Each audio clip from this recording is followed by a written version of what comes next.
इस वीडियो के अंदर हम लोग डिस्कस करने वाले हैं how to start the SIP in US stocks. जी हाँ, कितनी कॉस्टिंग आती है, कितने चार्जेस लगते हैं अगर आप यूएस के स्टॉक्स या ईटीएफ के अंदर सिस्टमेटिक वीक के अंदर मंथली हो गया या वीकली बेसिस पे एसआईपी करना चाहते हैं।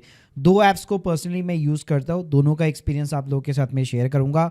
प्लस अगर आप अपनी कॉस्ट को रिड्यूस करना चाहते हैं तो एक स्ट्रैटेजी भी आप लोगों के साथ में शेयर करूँगा। कौन से बेस्ट ईटीएफ है, स्टॉक्स है जिसमें आप इन्वेस्ट कर सकते हो, एसआईपी कर सकते हो, वो भी बताऊँगा। तो प्लीज पूरा वीडियो यहाँ पे जरूर देखिएगा। तो देखो, सबसे पहले शुरुआत करते हैं मेरे पर्सनल एसआईपी एक्सपीरियंस वेस्टेड के साथ में, जिसको मैं पर्सनली यहाँ पे यूज में लेता हूँ। तो सबसे पहले तो देखो, अगर मैं चार्जेस की बात करूँ तो वेस्टेड का बेसिक प्लान है मेरे पास में। तो यहाँ पे ये ब्रोकरेज जो है 0.25% of the trade amount charge करता है। यानी कि जो भी आप एसआईपी करेंगे, चाहे $5 की हो, $10 की हो, 15, 20, 50, $100 की हो, simply 0.25% of the trade amount, ये एक ब्रोकरेज यहाँ पे इसकी कॉस्ट बेसिकली चार्ज करेगा। और उसके साथ में अगर कोई बड़ा ऑर्डर साइज है तो मैक्सिमम इज द $35। अब यहाँ पे एसआईपी कैसे होती है, तो बड़ा ही सिंपल सा यहाँ पे नियम है। तो यहाँ पे 3 स्टेप के अंदर एसआईपी होती है। सबसे पहले आपको एसआईपी करने के लिए फंड अमाउंट चाहिए होगा, यानी आपका जो बेसिकली वॉलेट होता है उसके अंदर आपको बैलेंस चाहिए होगा, क्योंकि यहाँ पे एसआईपी का जो अमाउंट डिडक्ट होता है वो आपके वॉलेट से यहाँ पे डिडक्ट होता है। तो यहाँ पे पर्सनली मैं क्या करता हूँ, यहाँ पे मैं अपने एड्स करता हूँ फंड। मिनिमम 3 से 6 महीने की एसआईपी का जो अमाउंट है वो अपने मैं बैंक अकाउंट से आईएनआर से डॉलर के अंदर ट्रांसफ़र करता हूँ।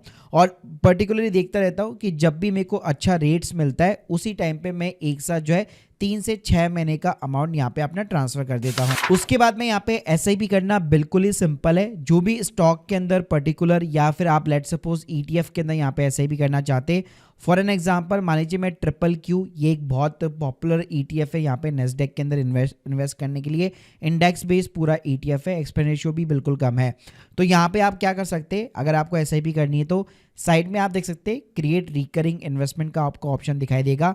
यहाँ पे आप सिंपली क्लिक कीजिए। अब यहाँ पे आप देखेंगे तो यहाँ पे इंस्टॉलमेंट अमाउंट आ जाती है। तो आप एवरी वीक हो गया या एवरी 2 वीक हो गया या एवरी मंथ बेसिकली इन्वेस्ट कर सकते हैं। और कब से आपको स्टार्ट करनी है, लेट सपोज मैं $10 जो है हर महीने के इन्वेस्ट करना चाहता हूँ इस ईटीएफ के अंदर।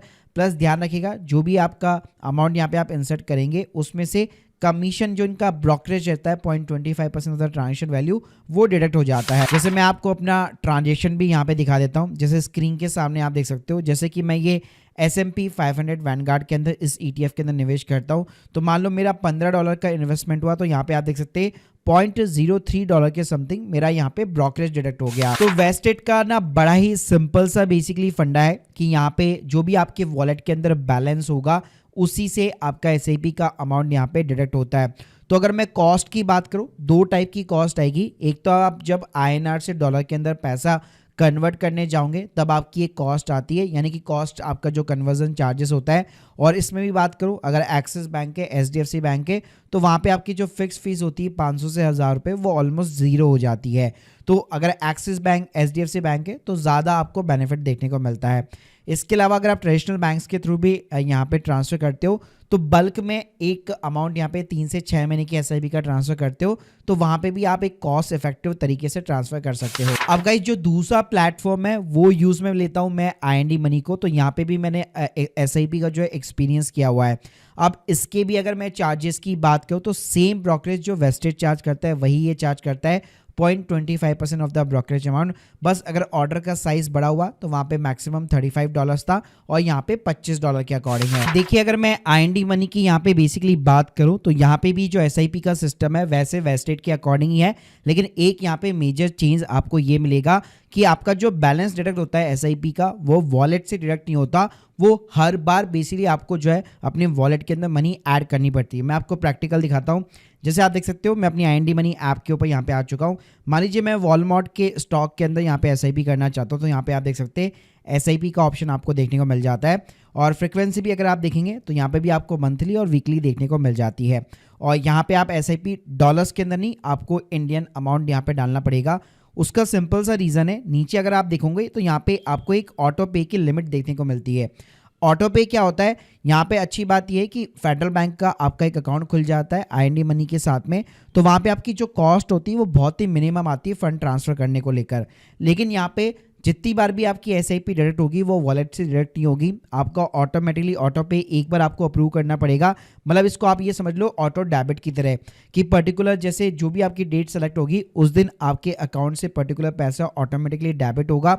उसके ऊपर अगर मैं चार्जेस की बात करूँ, एक्सचेंज जो भी रेट होगा वो एप्लीकेबल होगा और उसके साथ में GST वगैरह भी एप्लीकेबल होगा। फेडरल बैंक का अकाउंट है तो वहाँ पे अगेन कोई भी आपका रेमिटेंस चार्जेस वगैरह कुछ लगता नहीं है। लेकिन हाँ, ये जो एक्टिविटी है जब जब भी आपकी SIP एग्जीक्यूट होगी ये एक्टिविटी बार बार यहाँ पे होगी, यानी बार बार जो है पैसा INR से डॉलर के अंदर ट्रांसफर किया जाता है। तो बस IND मनी का एक ये डिसएडवांटेज है, जैसे हम लोगों ने वेस्टेड के अंदर वन टाइम ट्रांसफर करके वॉलेट से बैलेंस यहाँ पे जो है लोड किया और उसके बाद में SIP के थ्रू वो यहाँ पे इन्वेस्ट हो रहा है, यहाँ पे वो पॉसिबल नहीं है। यहाँ पे एक बार आपको ऑटो पे जो है अप्रूव कराना है और वो बार बार जो है आपके कन्वर्जन चार्जेस भी लगेंगे और उसके साथ में जो भी GST वगैरह एप्लीकेबल होगा वो भी आपको यहाँ पे देना पड़ेगा। बाकी यहाँ पे अगर मैं ब्रोकरेज चार्जेस की बात करूँ तो वो ऑलमोस्ट सेम है, यहाँ पे भी 0.25% ऑफ द जो भी आपका ट्रेड वैल्यू अमाउंट होगा उसके अकॉर्डिंग यहाँ पे चार्ज लगता है। इसके अलावा अगर आप चाहो तो इंटरेक्टिव ब्रोकर्स को भी यूज में ले सकते हो, लेकिन उसका जो प्लेटफॉर्म है इतना ज्यादा यूजर फ्रेंडली नहीं है और एक एप्रिशिएट ऐप करके भी है, वहाँ पे भी आप यस बैंक का अकाउंट खुलवा के SIP कर सकते हो, लेकिन वहाँ पे भी अगेन सेम जो IND मनी का कॉन्सेप्ट है वो उसी तरह से काम करेगा। अब देखो यहाँ पे बेस्ट ETF या स्टॉक्स की बात करूँ तो इस पर्टिकुलर वीडियो के अंदर मैं आपको एक बार ETF बता देता हूँ, स्टॉक्स के लिए हम लोग एक सेपरेट वीडियो रखेंगे। तो मैं आपको अपनी खुद की होल्डिंग्स दिखा देता हूँ। तो स्क्रीन के सामने आप देख सकते हो मैं सिंपली यहाँ पे भी राइट नाउ 5 ETFs के अंदर यहाँ पे जो है SIP करता हूँ। एक QQQ है जो नेस्डेक को ट्रैक करता है, VOO है जो कि अल्टीमेटली S&P 500 को ट्रैक करता है, VGT करके एक ETF है जो US की जो टैग कंपनीज है उसको ट्रैक करता है, एक बिटकॉइन का यहाँ पे ETF है IBIT करके बेसिकली उसके अंदर मैं इन्वेस्ट करता हूँ, और एक UAE का सिंपली तरीके से एक ETF है जिसके अंदर मैं यहाँ पे इन्वेस्ट करता हूँ जो वहाँ के स्टॉक्स और स्टॉक मार्केट एक्सचेंज वगैरह को ट्रैक करता है। बाकी गाइस इसके अलावा मेरे यहाँ पे 2-3 और यहाँ पे वेस्टेड के अकाउंट्स है जिसमें मैं US के स्टॉक्स में भी इन्वेस्ट करता हूँ, SIP करता हूँ, तो उसके ऊपर जल्दी आपको लोगों को एक सेपरेट वीडियो मिल जाएगा।